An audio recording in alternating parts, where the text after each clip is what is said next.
Do it. Please don't let Scott choke. Hey, what's up, guys? Welcome to another episode of Live here on Keystroke Medium. It's season 3, episode 9. Today, Jamie Davis, author of the urban fantasy series Extreme Medical Services, the fantasy series Eldara Sisters and Broken Throne, and the lit RPG series Accidental Thief. Interesting enough that he co-wrote with his son, joins us. Jamie is a nurse, retired paramedic, author, and nationally recognized medical educator who began teaching new emergency responders as a training officer for his local EMS program.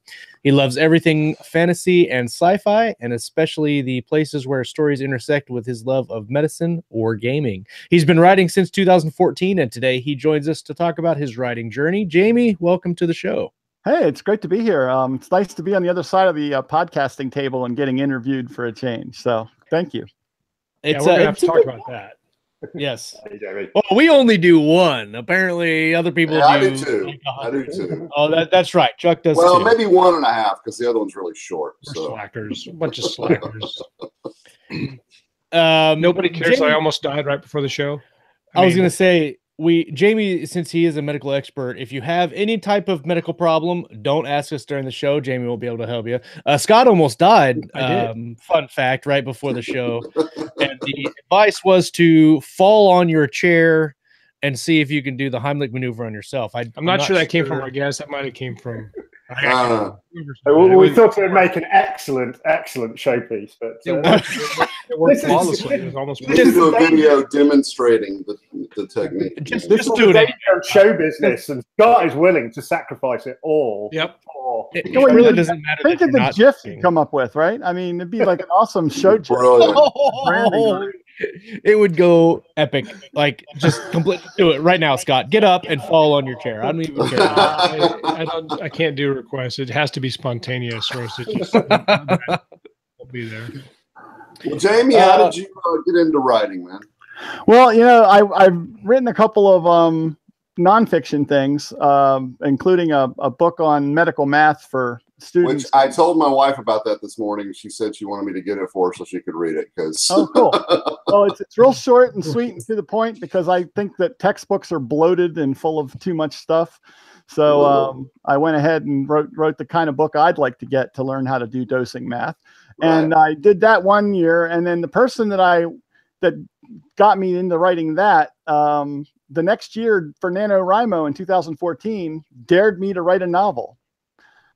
So I sat down and wrote a 60,000 word novel that turned into eventually with some editing, my first book, Extreme Medical Services, about a paramedic who finds out he's been assigned to the station that treats the supernatural creatures in his city. Oh, cool. That's awesome. I love that premise. Well, I got to ask you, writing something like that, I mean, okay, say you've got a medic, he's out there, he gets a call on like a werewolf or a fae or something like that. I mean, how did you have to come up with like physiology and things like that for these critters, and how deep did you go into that? Well, actually, I started out thinking it might be a useful educational tool. So if you read the first book, you'll see that there's a lot of detail in there about some medical things, because I basically made all of the supernatural creatures essentially human with some sort of other ability or something. So, a werewolf with diabetes whose blood sugar gets low, he starts to shift form. So you're wrestling with a half-shifted werewolf while you're trying to inject him with the stuff to get his sugar back up. So the worst kind of hangry. I get it. Yeah. That's the worst that could happen. I mean, that's brilliant, man. I love that. Inherently dangerous profession. So how did you come up with that as a concept, using sort of a supernatural backdrop for a real world profession? Well, it's funny. I have of course my kids are a little older now, but at the time they were just starting to read the Twilight books. So I'm always a firm believer of sitting and being involved with what your kids are involved with. So I read those books along with them and suffered through the parts that were angsty teenager stuff. But I enjoyed the supernatural part of it. I've always liked books about that kind of thing, and so I kind of started thinking, hey, what would happen if like one of these werewolves had to like call an ambulance? And the next thing I know, I'm had some really crazy calls because I used to run middle of the night shifts in my local service. And I started thinking like, well, what kind of creature would this guy be if he was, you know, a supernatural creature? And the next thing I know, I was taking notes. I had plenty of those, believe me. The next thing I know, I had a list of like 10 patients that I had kind of made a list, and they became chapters in the book. And then I came up with an overarching mystery theme to go along with it, because there's kind of a thriller vibe to it. There's some hate crimes going on and things like that. And so it turned into a seven book series. I'm actually finishing up book 7 right now. So what kind of creatures would 4 podcasters be? I mean, I think you guys, I think podcasters would be satyrs. So, you know, the half goat, half man, you know, drinks a lot, eats shenanigans. a lot. What do you call it? Mischief Makers. I'm satyrs, satires, whatever. I was just wishing. I may exceptionally, shall we say, Randy? I was just wishing this morning that I had hooves instead of feet. That's, no little blue pills required here, so you know. I only played the pan flute. I would be so much happier. I love that you drew off real world patients and just added the supernatural stuff. That's the best way to get around HIPAA concerns I've ever heard in my life. Isn't it though? Well, interestingly enough, I watched Bright for the first time last night. Good movie, isn't it? Yeah, I like enjoyed it. But what I do want to publicly announce is I've just checked when you released your book, the first one, August 30th, 2015. So you were well ahead of the game on sort of that kind of context of you know, putting a fantasy environment and then associating it with sort of an emergency services kind of thing. So yeah, really kind of. Yeah, you're well ahead of the curve there. And actually, I think once we get to the probably the business thing, I'd like to sort of explore sort of how the parallels or opportunities might have presented themselves with that. But it's I'm just flicking through, and it looks absolutely kind of fantastic stuff. And I think just before we move on, I'd just like to thank you for your service as well with being paramedic. I think we're ops here that you know, I know that we certainly rely on you guys to really pull us out of the fire when it's always need it. It's people like podcasters that give us job security, so we're happy.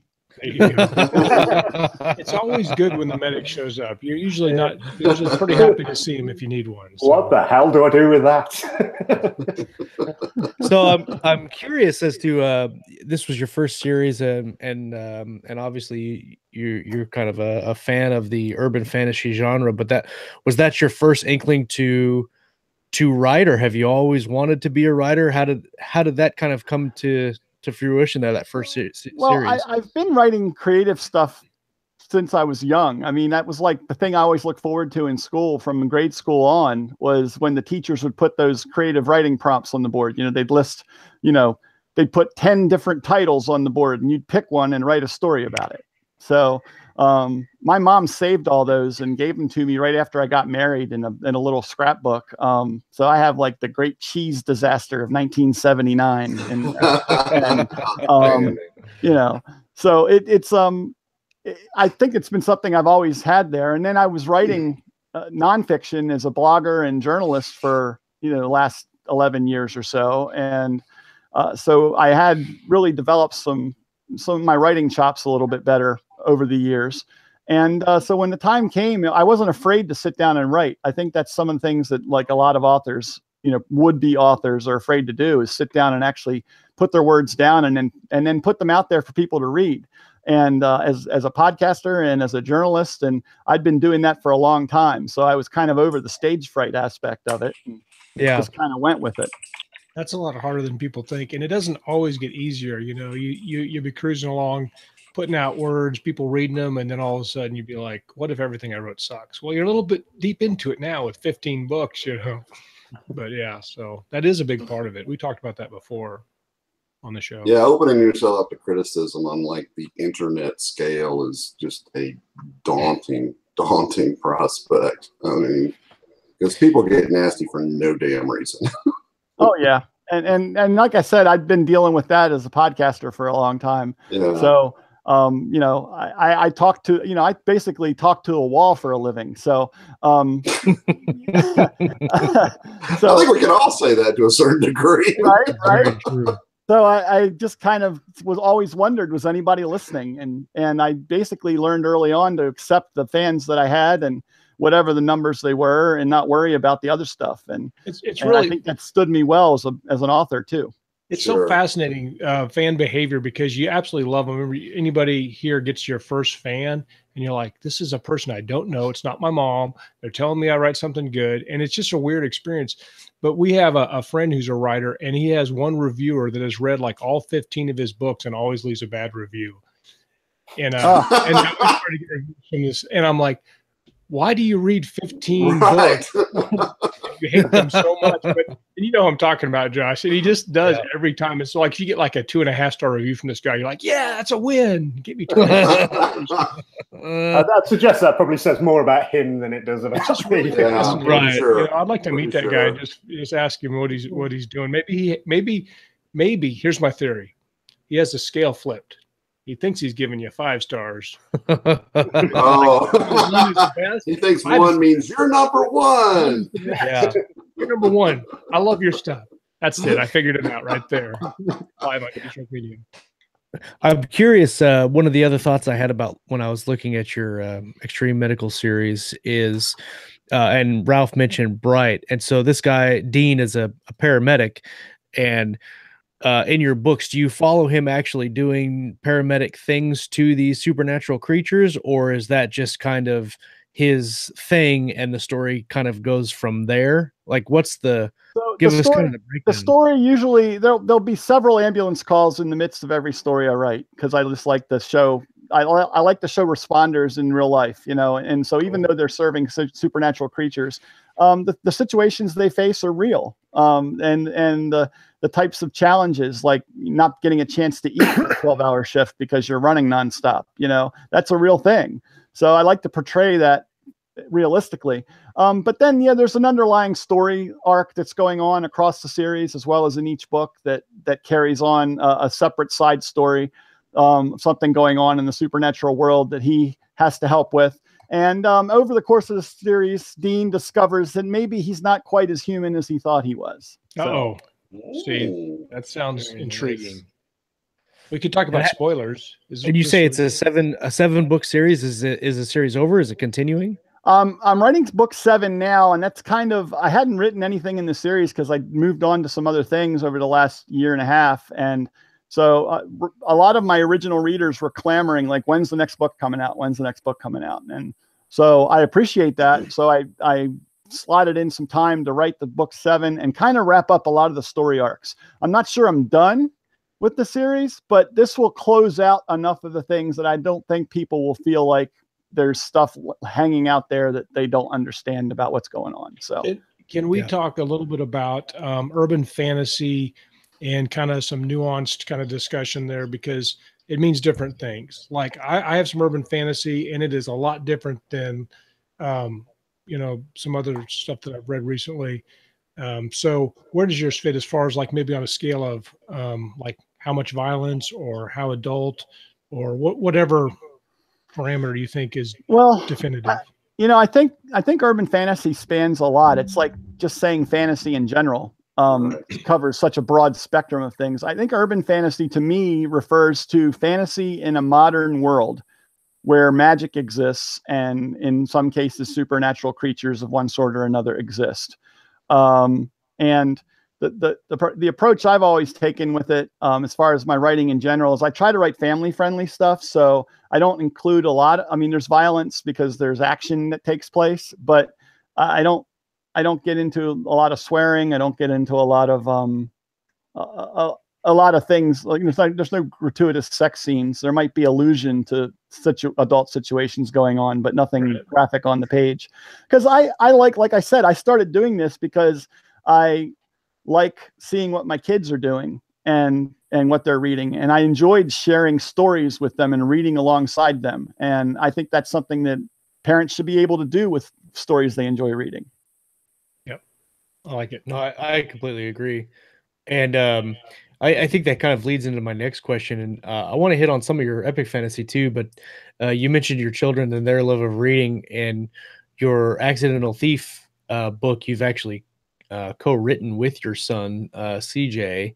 Can you tell us a little bit about that project and how that kind of came to, because it's lit RPG, and this genre is kind of appeared on the scene probably in the last year and a half, and about a year and a half blown up. Yeah, it's really blown up about that. Yeah, about a year and a half, I think. Everything just sort of rolled off Ready Player One, right? Because that's kind of that's like the defining book for that genre right now, I think. Right, and I think too that I mean, even if you look back into video games, I could see where the lit RPG was coming from. Because, like, say, Assassin's Creed, that if you look at that one way or another, that could be lit RPG. Absolutely. So tell us about the Accidental Thief and how that project kind of started. Well, I've really liked game associated fantasy. Has been something I've been really involved with. So it's called game lit, which is like the overarching genre for lit RPG and a few other things like lit first person shooter, or where they drill down into specific types of games. But there's a couple of series that I've followed since the early 80s that have gaming elements or gamers getting sucked into the game world for some reason or another. And so I kind of decided I've always been enjoying that kind of thing and looked for those kind of books and thought about writing books when I started writing fiction. So when I discovered lit RPG, I was like, well, hell, I've been thinking about this for a while. I'd like to really look into maybe exploring this. And as I read, I try to do my due diligence. I read books in the genre to see if, what the tropes are and what people are expecting, and realize that there's a certain level of computer gaming that I don't necessarily do a lot of, but my son did. And he and I were bouncing ideas off of each other because he was kind of helping me flesh out the story. And I said, well, let's write this together, because I think you can lend some youthful game cred to my story that I don't necessarily bring as a 50-year-old guy. And so we come up with the story ideas together and really flesh out the whole outline in good detail. And then based on that, I write the story in the first draft and give it to him. And he goes through and adds things that he thinks might fit, or adds things based upon our discussion after I finish the first draft, and also adds some of the gaming elements that I might have missed on or misinterpreted or something. And then we kind of go back and forth like that until the edited version is complete and continue on. And that's how we wrote all three of those books in that first trilogy. And the Accidental Thief is basically about an everyday, cubicle warrior who's in a nowhere job and likes playing games. His wife's like a super successful executive and engineer, and she's the dream life, basically. Yeah, basically he wants to be more successful, and so he has a weekend at home alone while she takes the kid and goes visits her parents, and he finds this bootleg copy of a game that actually ends up sucking him into the game world. And so he spends that first book trying to get back home. And then each of the next two books, he goes back to visit and solve other things. And that's been his, that's the progression of that storyline, where he has different problems to solve as he goes back. He goes and becomes a rogue in the first book, so he's the Accidental Thief. Then on the second book, he goes back and levels up as a warrior class. And then in the third book, he goes back as the Accidental Mage and levels up as a wizard. So, so you hit on a phrase right there that I'm really curious. I'm a longtime gamer myself, been playing since the 80s. And I was really curious about, in the lit RPG, like in the actual prose, how do you handle simulating the game mechanic? I mean, like when your guy levels up, does something pop up where he actually chooses new feats and new skills and whatnot? Yeah, so that's actually part of the narrative. Part of the narrative. So like, wow, you have to read when you read them, some. And this is where it gets interesting. If you read in any of the forums on lit RPG forums online or on Facebook, they'll talk about crunchy lit RPG. Crunchy lit RPG is heavy with the stats. So they'll have tables and tables of statistics and things that people really drill down into, which is way too much detail than I wanted to come up with. Right. I really tried to aim for a happy medium, that I was trying to write a good lit RPG story, but really have an underlying high quality epic fantasy story at its heart. And so if an epic fantasy reader finds my book, the statistics of the lit RPG aspects of it won't overwhelm them, if that's my goal anyway, and turn them off to the story. So yeah, he's going along and he'll kill a creature and it'll say, you got hit, you received this many health points of damage. It'll be like a notification that comes up. I actually make it italic and separated from the rest of the text. And wow, I like that. And so it's basically messages that are appearing in his visual field while he's fighting something. So before the show, we're like, Chuck, you failed your saving throw versus computer crash, and then now we're Scott save versus chair. So yeah. I find that interesting that already such a young genre is then segregated. So I presume if there's a crunchy lit RPG, then there's for want of a better phrase, an uncrunchy or soft RPG. Yeah, I consider mine more soft RPG, lit RPG. It's I have statistics. I have actually a separate Excel spreadsheet that shows how the levels work and what skills are available at each level. So I worked that out kind of ahead of time. But I really wanted to focus on, I guess, the readability of it, so that if a traditional fantasy reader were to find my book, they'd be able to read it and enjoy the story and, kind of gloss over the statistics that go in there along the way. And it's kind of fun to explore that, because if lit RPG is just a fad, I'll have a long-lasting fantasy story that'll stand the test of time. Whereas, somebody that's writing, a 2,000 word lit RPG epic, that half of which is tables and tables of statistics, that's not going to hold up 5 years from now, I don't think. Right. I'm curious, you mentioned right at the beginning of your description of that series, when you're talking about he gets pulled into that world. So some lit RPGs I found are kind of like, let's just use Ready Player One as an example, even though there's other examples of that, is they're actively jacking into the game. They're still in real life, but they're playing their character in the game. And others are kind of like a Tron situation where you get actually pulled into the game matrix and you're in. So is that what category would yours fit into? So mine is actually, I didn't realize this was the thing, that it had a name, but mine's considered a portal fantasy. So basically a portal opens between worlds and draws my character into it. Actually, the underlying story is that in a world where magic exists, there's a big bad guy taking over the world, and a wizard discovers this world of gamers, our world, and figures out that if she finds a way to bring somebody from our world to their world, that the person would be able to level up and attain skills that no one else had, or abilities levels that no one else had. And so the underlying story is she creates this game in our world to capture somebody and bring them in and hope that they'll become the hero she needs them to be. So that's why it's all accidental. He doesn't realize that he's been kind of tricked into being an accidental hero. Very cool. Lauren Moore wants to know, what tropes and or obligatory scenes do lit RPG fans expect? Well, they always want some aspect of interaction with the game.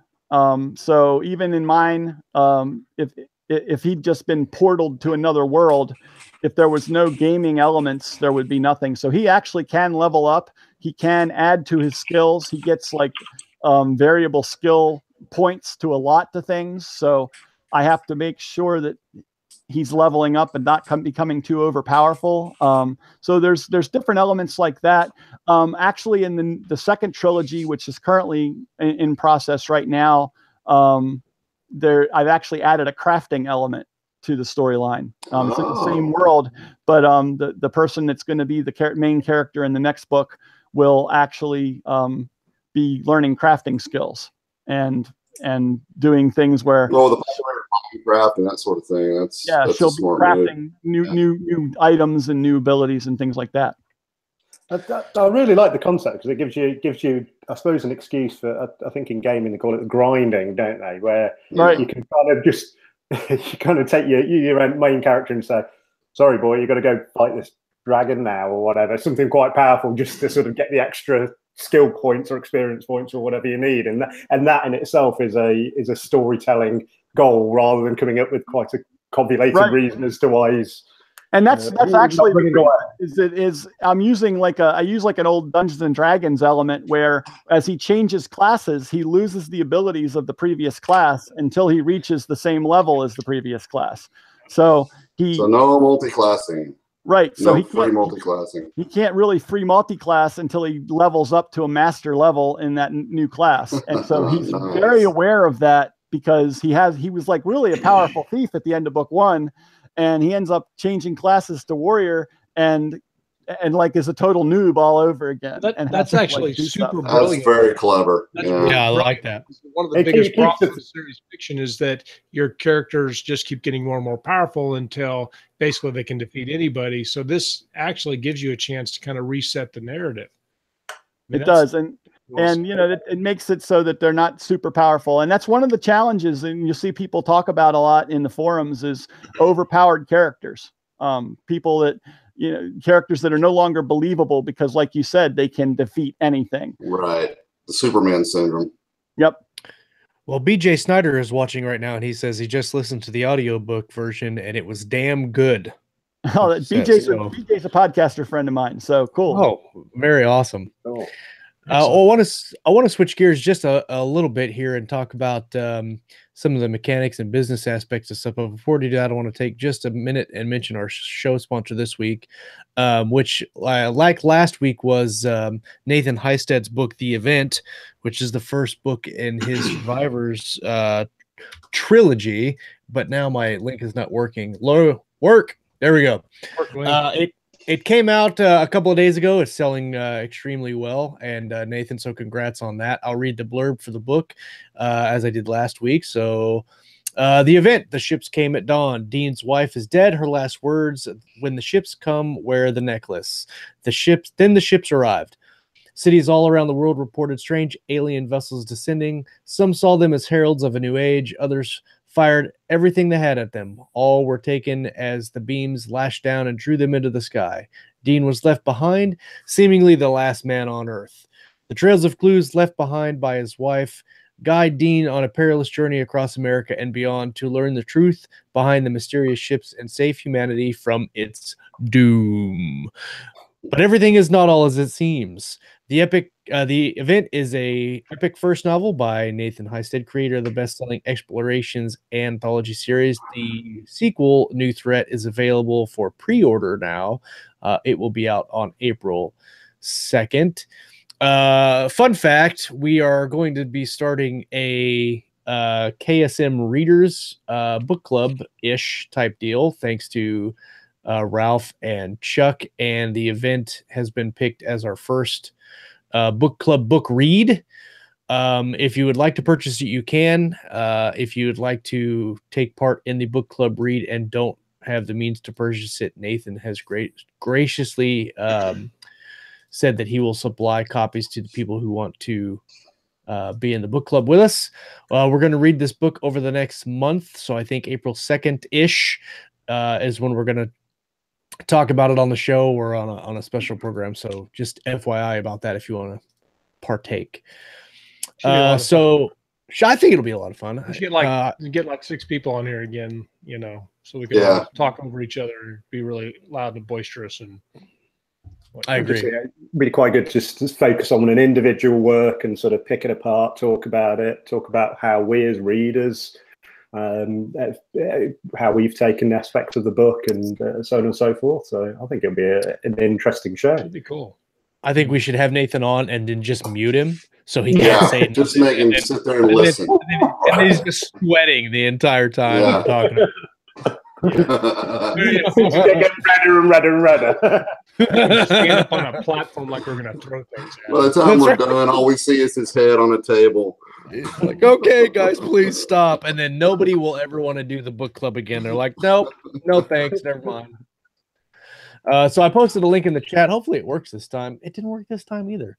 I don't know what's going on with the chat, guys. It seems to be up and running. It's weird. So switching gears and coming back to Jamie, I'm really interested about your writing process. You've already kind of mentioned how your co-writing goes with your son, but I'm curious, is that initial process that you started with the first book, has it expanded at all throughout the series, and has he taken more of a kind of a writer role, or is it more just of a what's the word I'm thinking of? Like a subject matter expert type role on the series. It's interesting you say that, because he's actually got excited to write. He wants to write our giveaway book that we're going to come up with here in a little bit. He kind of came up with an idea. He's an IT professional, so he works with computers all the time. And he was kind of thinking of some ideas that could add to the story as kind of a backstory kind of thing for maybe somebody who maybe wrote the code for the original game that my main character plays. Oh, that'd be neat. So he was thinking about doing something like that as kind of our, newsletter giveaway book. And he wants to write it. He wants to work with me on the story, and he wants to take a stab at the first draft, which I think is really cool. So I'm looking forward to that. I kind of came up with the idea of how to structure my writing with him based on a project I collaborated on, the Broken Throne series that I did. I actually collaborated with Sean Platt from Sterling and Stone on that. Neat. And he doesn't appear as an author on it, but it's actually published by Sterling and Stone, not by me. So it's that's the only book I have kind of as a small press offering. Oh, that's very cool. I listen to those guys all the time. I love their podcast. That's interesting. I didn't know that he. So in co-writing, do you want to talk about kind of how it worked with the Broken Throne series? Yeah, it was done as part of an apprentice program they did for a year that they had offered to some of their audience, and he kind of brought me in as he'd seen some of my writing, and I was honored enough to be asked to be joining him as the fantasy guinea pig, I guess, where we were going to be basically trying to write to market, really focus on hitting all the tropes for a given genre, and write a story. Originally it was going to be one book, and by the time we started fleshing it out, I'm like, this is going to be a series. So then it was a trilogy, and it ended up being 5 books long. And we wrote that over the course of about 9 months together. Wow. And it was basically the same process that I now use with Christopher. Sean and I would get on a weekly call together and start banging out ideas from the very beginning, where we didn't even know anything about the book and what it was about.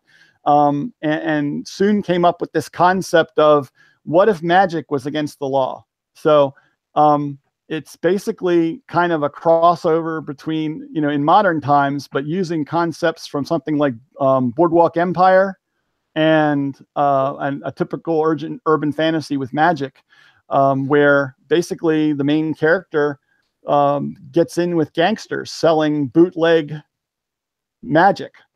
Hence the magical prohibition, basically. Magical prohibition, and she becomes a charm runner instead of a rum runner. She's a charm runner. Nice. So that's the name of the first book, The Charm Runner. So I like that a lot. Any plans to continue that series now that it's wrapped up? It's wrapped up at 5 books. It really we came to a hard ending on that one. It's kind of the world is dying, the world's falling apart, and magic's failing, and so that's why they're trying to make magic against the law to try to stop the failing of the world. And she discovers that it's not that at all, that magic really is going to save the world. And so that's how the story goes, and she saves the world in the end. So where'd you go from there? Yeah, exactly. Really not really anywhere else to go with the story, but I'm very happy with how it turned out. The solar system. Yeah. So, I take you're podcaster and a writer, but for lack of a better term, full-time writer now. What can you take us through what kind of a basic day looks like for you? I get up early because I like writing when the house is quiet. Even though my kids are grown, 2 of them still live at home. My wife, gets up and gets out and goes to work every day at like 6:30, 7 o'clock. So I like to get up and start writing from about 4 until about 6:30 every morning. And so I write my fiction during that time frame. Sometimes I write other times of the day if I don't get my words in, but I get my target words in, try to get them in during that time frame when things are quiet and the house is just nice and silent, and I'm waking up fresh and my creative brain's engaged. So that's what I do. I just started recently. Well, I say recently, in the last couple of months, setting my alarm for 4, and usually I'll make it in front of the computer by about 4:30, 4:45 after I've hit my snooze button like 4 or 5 times, so I didn't have to get out of bed. But I agree. I like writing the quiet time it's very helpful until my son wakes up. I had to twist your arm for that because you were always a night owl. I think we had lots of discussions about getting this. I'm like, you got to try the morning. Yeah, I agree, Scott. I'll blast through from the other end. So yes, I am a morning writer, but yeah, of course it's not morning where you're at. It's morning where we're at. That's what matters, obviously. Of course. So you say you try and get some you fit your word counts into that 2.5 hour window. So what kind of word count do you tend to aim for on a daily basis? I usually try to shoot for about 3,000 words a day. When I'm really in crunch time, I'll try. I've gotten as high as being able to consistently hit 5,000 to 6,000 words a day when I was under a self-imposed deadline. Last year, I put out 12 books over the course of the year, including 8 books over a 5-month time frame, which I don't recommend to anybody because it really was stressful. But I'd set the goal, and I wanted to try to do it. I didn't write all the books inside that 12-month period. Some of it was that Broken Throne series, so it started the previous fall.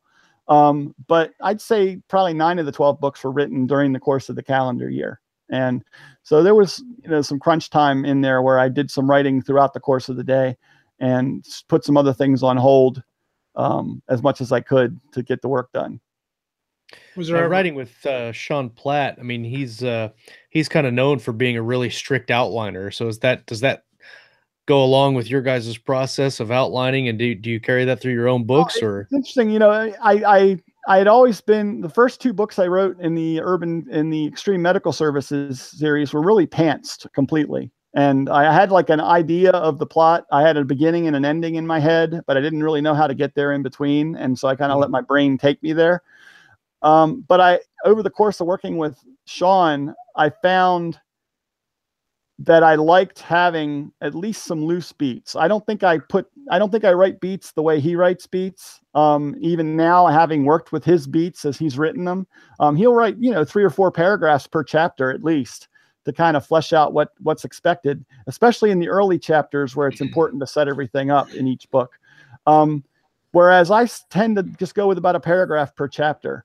But I learned that from Sean, and he gave me the freedom to explore, even in the structure of what he had given me, that if I was writing and it went in a different direction, he completely allowed me to do that. Cause we actually had the discussion of the fact that I was more of a pantser than he was. And he was okay with that. He wanted to see what we came up with. And there were a couple of things that changed significantly in each book that were different than what we had originally plotted out. And I think made the book better. I think that's one of the things that the way I write gives me the freedom to go and surprise myself, which if I'm surprising myself, I think I'm surprising the reader too. Oh yeah, absolutely. That's the fun stuff. I love that. I'm an outliner too, but I love when stuff happens while you're writing the draft and you're like, oh no, this would be way better than what I have outlined. That's neat that he lets you kind of branch off like that. That's very cool. Definitely. And it was a really fun process. It's fun getting to know Sean and working with him. He definitely made my writing better because what he did, he would do the second pass on each draft. And he came back with 3 or 4 concrete things that I had to work on with my writing, which I really appreciated. I consider myself really good at taking constructive criticism. You can't really be a medical professional if you're not willing to listen and learn. So, yeah, right. So I really feel like I brought that to writing as well. And so I was happy to get some things that I could focus on in the next draft and try to make better and try to improve each time I write. And in fact, I do that now with my editors. I actually tell my editors, as part of the process that they're doing, is to give me 2 or 3 things with every book that they want me to work on for the next book. It's a good idea. That's smart. Yeah, go ahead. Sorry, I just wanted to touch on the apprenticeship program you mentioned with Sterling and Stone. How did they pair you with Sean? Or was it?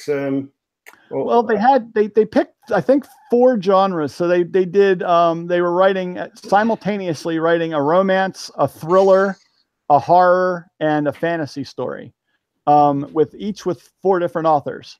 So, and then at the same time that was going on, they had about maybe 50 or 100 people that were following along in the process, kind of watching from the outside in. And so we did regular recorded calls to talk about our progress, to talk about things that were working, the things that were not working, to really delve into the craft in a very open way. So it was something that I had to be very comfortable with, was kind of bearing myself to the small group of, warts and all, everything. This didn't work. I wrote this draft and Sean said it was crap, and I had to take those 2 chapters back, and he did it in a nice way, but he was right. It was crap and I needed to fix it. And I think that that's really the way that, we learn. And that was what the other people in the apprentice program were trying to do, was learn alongside of 4 people writing with other authors that were trying to share their knowledge in a very real way. So I was lucky to be chosen to do it. And I can't thank them enough for it, because I certainly got a lot out of it. Sean always seems like somebody who's would be like one of like a master developmental editor type person, somebody that's really good, more than just critiquing what you've done, but also kind of giving you direction or maybe breaking open new ideas. Like maybe he seems like an idea guy, obviously, if you listen to his shows. Oh yeah, absolutely. And it's funny. I was on a call at one point in the middle of the apprentice program, and I think I told everybody that, my weekly calls with Sean were like trying to drink from a fire hose. That sounds about right. Yeah, I mean, it was just nonstop ideas, and I was trying to capture it. I had like scribbled notes, pages of notes from every call of what we were working on, what to focus on for the next week's part of the project. It's I didn't know that I would love collaborating as much as I do until I started doing it. And I was in Las Vegas last week for a union convention, and I met up with my writing partner, Richard Fox, and we were sitting in his office writing up notes for book 3, and we're sitting there going, what kind of ideas should we have in the book? Like, what's cool and what do we want to do? And he goes, I want pterodactyls. Oh, that's good. And I said, we're gonna have fucking dactyls, man. It's gonna be great. He wanted me to make a Bob Ross reference, so we worked a lot on a Bob Ross, and it's actually a legit plot device in the story. So Oh, now you've challenged me. I don't know. Maybe I put a Bob Ross reference into one of my books. Nope. No, yeah, that was cool. I have a character that can only be calmed down by watching a Bob Ross video, basically. Happy trees. Which can be awkward. That's awesome. So, Jamie, when you're working, what tools do you use? Scrivener, Word? What's your poison? I use Scrivener. I also use Story Shop to organize my stuff. So I don't. Oh, does that work well? Awesome. I really love it as an organizational tool, as a crafting tool to put your story together and gather your character information. I think they nailed it on. They really nailed it down as far as how my process works. I'm able to. I like to cast my my characters. Yeah, so, absolutely. I like to be able to see them in my story shop. Yeah, storyshop.io. Yeah, I've actually I'm one of the I backed it on Kickstarter way So back in did I. the day when Yeah. and got into the lifetime membership deal, and I've used it a few times. I haven't used it to draft yet, but I definitely, like you're saying, do it for the characters and settings, and it's neat because you can pull stuff. It's all web based, so if you pull images and you put images on there, say you want a dragon, and you put a picture of a dragon on there, and you don't have to worry about whether it's on any computer or your device or whatever, because whatever you access the site on, it's going to be there because it's uploaded on the cloud. So it's very cool to go in and plat beats, and you can tag characters and locations and stuff in your beats. It makes it the organization really cool. Yeah, I use it for my beats and for organizing my characters and my locations.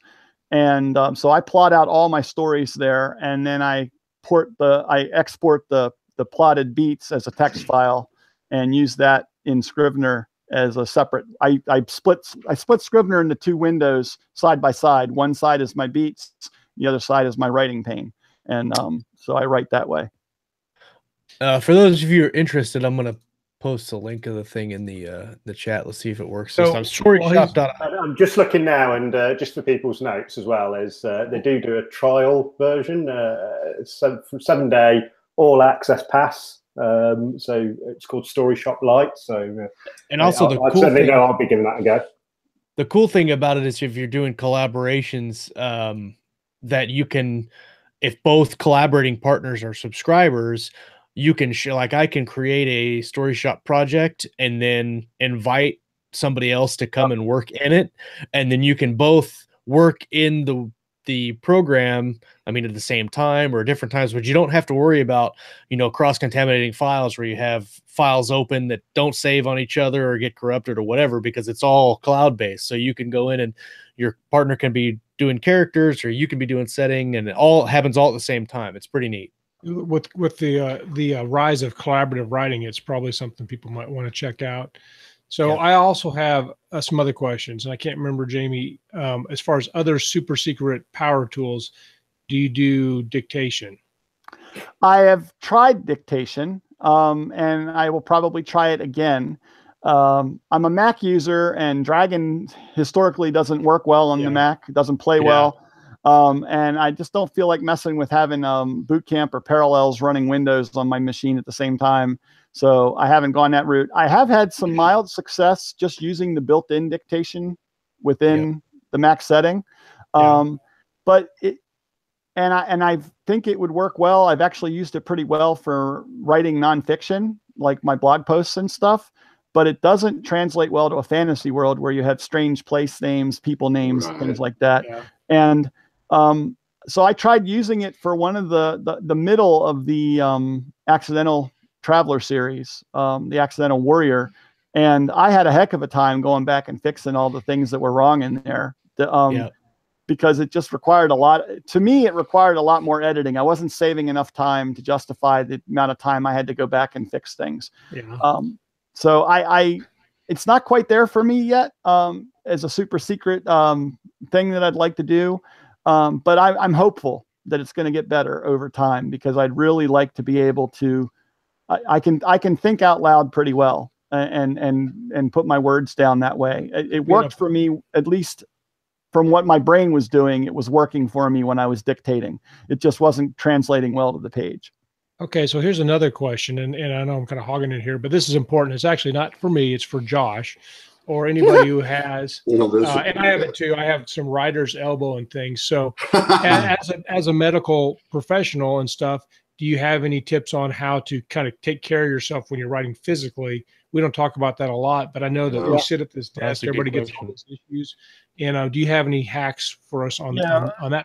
So RSI, or repetitive stress injuries, are a real thing. And carpal tunnel syndrome, or any of those things, writer's elbow, whatever you want to call them, are problems. There's a couple of things you can do. First is good positioning.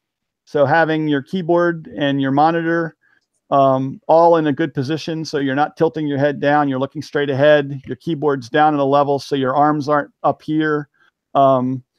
There are all sorts of different things you can do as far as positioning to alleviate at least some of the issues. But again, it's anything you do over and over again repetitively for a long period of time can cause that repetitive stress problem.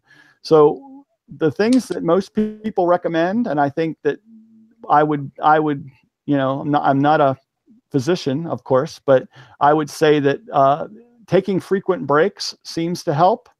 If you are starting to experience pain or numbness or tingling, that's probably a sign you need to take a break and maybe seek some professional guidance on what you can do to alleviate it. Maybe a brace of some sort might help, but you need to go see somebody about that. If you're starting to have persistent pain or tingling or numbness in your fingers or your hands, that might be a sign that you're starting to aggravate something, and get it looked at sooner rather than later, because obviously if this is your career and you are unable to write for some reason, you're going to be really wishing you'd gotten it attended to. I guess that means I'm calling my doctor then. Yeah, Josh, that's two people that have told me that this week. So I guess. Make it 3. Yeah. 5. Let's call it 5. I can't feel these. These are all they're numb and tingling. I'm gonna be I'll be the bad friend. Say no, just drink more coffee. Maybe chase us some whiskey. Forget about it. Drink through it. Fine. Just drink some dirt on it and move on. Generally, if something is numb and tingly, you want to go get it looked at, no matter where it is. What, you just passed out? You'll be fine. Just shake it off. You'll be good. It's all right. If my fingers, let me ask you this serious question. If my fingers are numb, if I throw myself on the back of the chair, will it fix that? Only if they're numb from oxygen deprivation because you're choking. Certainly distract you from the numb fingers when you break your own back on the chair. Yeah. It's frustrating to try and find somebody who can help you with some of those physical things, because a lot of doctors, like I had a really great doctor for years, but his solution for everything was, well, take some of this anti-inflammatory. Here's some insight. That's all he ever wanted to tell me. And that might be a short-term solution, but and this is where, and all right, putting my nurse cap on here. If you're going to be a partner in your healthcare, you need to be a partner in that. You need to be a full acting team member with your healthcare professionals. And that means that you need to advocate for yourself. So if you're an author that is having this kind of a problem and you go to your primary care doctor, explain to them that this is my livelihood. I do this for 3-4 hours a day in the same position, and this is what I do for a living. I need to get this looked at. They can refer you to a hand specialist. There are people out there who deal with this. Impress upon them that this is your livelihood and that this is something that is not necessarily going to be resolved with just some NSAIDs. Now, maybe you take some ibuprofen and they say, check back with me in a week if it doesn't resolve. Well, go ahead and do that, because maybe it will work. But if it doesn't resolve, call them back immediately and get asked to see a specialist. That's really the way to handle it. We should get like a group rate on specialists. We should all go together. We're all going to have the typing problem. It's just a matter of time. So going back really quick on kind of what we were talking about earlier with mechanics, James McCormick is curious about your turnaround for books, and how long does it take you from start to finish to get a draft done? Usually, if I start my urban fantasy books run around 60 to 70,000 words. I can usually write that in about a month, given my word output. And so I tend to try to turn stuff around in about 60 days from when I start it. So I book my cover artist well ahead of time, so they kind of know to expect the cover from me about once a month, probably 10 to 12 covers a year.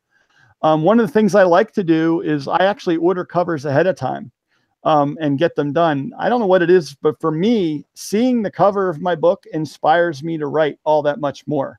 So I love having the cover before I start writing, and often something the cover designer puts in the cover as an element finds its way into my book that wouldn't otherwise have been there. Just on the note of covers briefly, well, 2 points. One is I'm incredibly impressed by the by your covers, but two is does Lit RPG. I'm just looking at your Lit RPG ones. Bear in mind, I've just got the thumbnail here. I can't really see. Is there anything that makes that distinct from a standard fantasy book, or is it, or are they effectively? Will a fantasy cover suit a lit RPG book? My covers, no, and I didn't. Again, this was a specific thing I chose to do. A lot of the covers will have some sort of a digital background or something in the cover that'll denote that there's some kind of virtual reality thing going on. I again wanted to make these covers and these books have a broader reach than just lit RPG. So I chose to really target them more at a traditional fantasy audience, a sword and sorcery audience. I do see you have a little bit of a subtitle there in your. Yeah, the subtitle's what does it, because I'm going to show up in the Amazon search because of that subtitle. Right. And so people searching for lit RPG, my book's going to pop up, and they're going to know that it's a lit RPG book when they read the title. It doesn't necessarily have to be there. And I think the cover is a good cover on its own. It's going to denote that it is a fantasy sword and sorcery kind of cover. I think it's really important too, since you write urban fantasy, you need a clear line of demarcation for something that's a little more epic fantasy or traditional fantasy. Also, I know that with Amazon, there's some rules about what you can put in your product description. Like you can't put a subheading that's not on your book in certain parts of your product description. So, I mean, there's two ways to go about that. You can leave it off. Consider that keyword stuffing. Yeah. Right. So that's why it's on the cover. It's there, but again, it's not. You know, I wanted the cover to appeal to a broader fantasy audience. I wanted the book to appeal to a broader fantasy audience, and I thought that it does that way. Yeah. Thank you. Have you gotten any negative feedback from readers who buy the book expecting a fantasy but find a lit RPG? No, I haven't. If anything, I've gotten more pushback from some of the people that wanted a more crunchy lit RPG book and considered it. You know, some of my more negative reviews. You know, I get 1-star reviews too. This isn't lit RPG. This is a fantasy book with lit RPG stapled over top of it. Well, you know, I can show my notes. I wrote this with the lit RPG right in there with it. There are people that do that though. I mean, there's people that have kind of come into the genre and have taken an existing fantasy book and tried to. I mean, it's very obvious that they've kind of added elements to try to make it fit in the genre. Something they had in their drawer for 10 years and like, hey, I'm gonna make this. I'm gonna republish this. I'm gonna repackage it. So. Yeah. And you can tell. I mean, I've read a couple of them, and you know, all the stats are at the end of the chapter. Nothing's in the middle of the chapter with the rest of the narrative. You know, you can often tell. Yeah. I find it Go ahead, Scott. I said I find it fascinating and legitimate that there is a niche that's what they want. Like, to me, it would horrify me to have to read all the statistics. But there are people that's really the experience they're looking for, and so if you satisfy them, then they're probably very loyal fans and stuff. But it's just interesting because I would never think to write that. But no, I kind of have a hard time getting my head around that. Yeah. So like just on the question I asked a little while ago, Jamie. So would that dispense entirely with the with all the stats? A reader would just assume that it underpinned a story, and then the crunchy, you'd literally see the stats or even have the tables presented. Yeah, it would be tables and tables and tables, like 2 or 3 pages of tables showing how the progression of the leveling works for that particular character's class. In my stories, which are softer, again, they're in-game communications that happen throughout the narrative, and then usually I will occasionally, like every 3 or 4 chapters, actually show the full character sheet in the text. So, you know, it'll say Hal, class thief, level 8, you know, and then their strength, their wisdom, their dexterity, their, you know, all that stuff, all those statistics laid out for them, all their skills and things. But I only do that occasionally. Like I said, on the crunchy stuff, they want all of that, and they want to show all the potential permutations. I mean, if you've ever played computer games, think about those flow charts that you'll get with the computer games that show how every type of crafting can lead to the next level of crafting. in sub-nested menus. Awesome. You know, you described that, and I just keep picturing like second edition D&D, you know, player's handbook in my head, just chart after chart after chart after chart. Screens up in front of you, like the Dungeon Master screens, and it's like, yeah. hey, in this next chapter, you need to kill the dragon and show your work. I've been playing The Witcher. I've been playing The Witcher 3. I like that. I've got to make a sword, and it's just like all the crafting you have to do to make the sword, and it's like, I'm going to go mining. If I wanted this, I'd go play Minecraft. And I take it this way. I kind of say, you know, people know how that works. Why I don't have to explain it to them. So if I say the character discovers crafting and I explain it one time, I don't think I have to show that every time they start the craft again. Right. So I'll just say character accesses the crafting menu and pulls up this skill and starts crafting. I don't need to show the menu and the nested levels and things like that. But again, some people really want that. And, you know, if that's what they want, there are books out there to provide that to them. I want to appeal to a broader audience. I actually want to try to bring people into the genre that wouldn't ordinarily read it. Yeah, I tried to read, what was the, and I probably should finish it, but it was lit RPG, but it was also comedic. It was Off to See the Wizard. Okay. That sounds familiar. I think I know what you're talking about.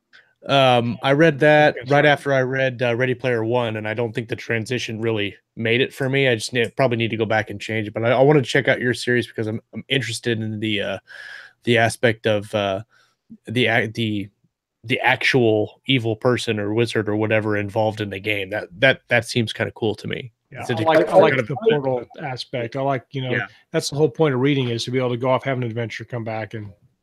I think the idea almost of you saying having a character sheet every X amount of time. I mean, I do character notes and I do character sheets, but almost like it's kind of like every few chapters take stock. What have they acquired? What skills? What drills? What experience have they gained? And then, you know, how that can influence them forward. So I don't think it's necessarily whilst it sounds like a tool that's necessary for lit RPG, I think for any author perhaps, and this might appear beneath the hood, so to speak, it might be quite useful to sort of keep an evolved skill sheet going of your character.